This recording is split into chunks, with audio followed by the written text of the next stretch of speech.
నిన్న చంద్రబాబు అయ్య కూర వచ్చిడో పడలేదో అప్పుడే ఆడపిల్ల సురుకులు పెట్టిందులో ఏపీలో చిన్నసనా లేదు కథ చూద్దాం పరి.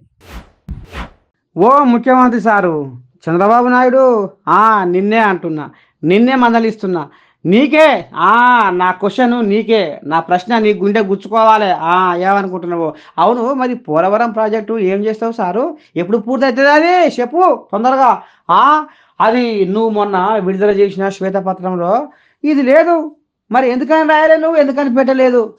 ఎట్లా చేస్తావు నువ్వు? ఆయన పెద్ద మనిషి జగనే 2 ఏళ్ళు దీన్ని మొత్తం పక్కేసి పండ పెడితే 7 కాడికి ఊసిపోతుంది కాబట్టి మొత్తం కథమైపోయింది.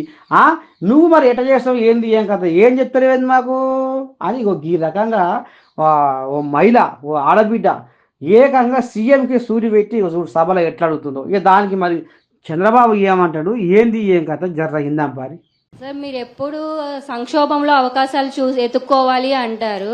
మొన్న శ్వేతపత్రం రిలీజ్ చేశారు కదా సార్, దాంట్లో ఎప్పుడు పోలవరం కంప్లీట్ అయ్యిద్ది అంటే మీరు చెప్పలేదు కదా సార్. నా తల్లి చాలా తెలివి ఎక్కువైపోయింది అందరికి. ఇప్పుడు పోలవరం వచ్చింది ఇష్యూ ఏంటంటమ్మా, అక్కడ డయాఫామ్ వాల్ ఒకటి ఉంటుంది. మీకు అందరికి రాష్ట్రంలో ఉండే అందరికి అర్థం కావాలి. పోలవరంలో నదిలో ప్రాజెక్ట్ వస్తుంది, ఎక్కడైనా సరే నదికి అడ్డంగా కడతాం. పోలవరం నదినే తిప్పి ప్రాజెక్టు కడుతున్నాం. ఈ నీళ్లు పక్కకు తీసుకొచ్చి అక్కడ ఎర్త్ కమ్ డ్యామ్ అంటే ఒక పెద్ద డ్యామ్ కడతాం. పోలవరంలో ఏంటంటే కిందన పొరలన్నీ ఇసుక పొరలు ఉన్నాయి, నీళ్లన్నీ వెళ్ళిపోతాయి. అవి అరెస్ట్ చేయాలి. అది అరెస్ట్ చేయాలంటే ఒక స్పెషల్ టెక్నాలజీతో 95 మీటర్ల వరకు ఒక కట్టడం కట్టాలి. ఒక స్పెషల్ టెక్నాలజీతో ఒక పెద్ద కట్టడం కడతాం. దానికి జర్మనీ కంపెనీ వచ్చి మొత్తం వేశారు. దాన్ని డయాఫామ్ వాల్ అంటారు. అది నేనేం చేశానంటే, పోలవరంలో 6 నెలలే పనులు అవుతాయి. జూలై నుంచి వర్షాలు వస్తాయి, డిసెంబర్ వరకు వరదలుంటాయి. డిసెంబర్లో ప్రారంభిస్తే మళ్ళీ మేకంతా పూర్తి చేయాలి. జూన్లో మళ్ళా వర్షాలు పడే పరిస్థితి వస్తుంది. 6 నెలలే వర్కింగ్ సీజన్.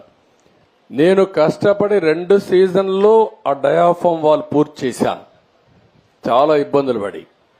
తర్వాత స్పిల్వే కట్టాం, అవన్నీ పూర్తయినాయి. ఈ పని చేయాలంటే ఎర్త్ కమ్ డ్యామ్ కట్టాలంటే పక్కన 2 వాల్స్ కట్టాలి. అవి కాఫర్ డ్యాములు అంటారు. దానికి కూడా నీళ్లని రాకుండా కొంతవరకు డ్రౌటింగ్ చేయాలి. డ్రౌటింగ్ కూడా చేసి అక్కడి నుంచి కట్టుకొని రావాలి. కరెక్ట్ గా నేను అధికారంలో ఓడిపోయింది మేలో ఓడిపోయాం. మే జూన్ వరకు గాని పనిచేసి ఉంటే, డయాఫామ్ వాల్స్ అని పూర్తి చేసేసి ఉంటే నీళ్లు అక్కడికి వచ్చేటి కాదు. ఒక చిన్న గ్యాప్ ఉంటే కాంట్రాక్టర్ మార్చారు, ఆఫీసర్లు మార్చారు.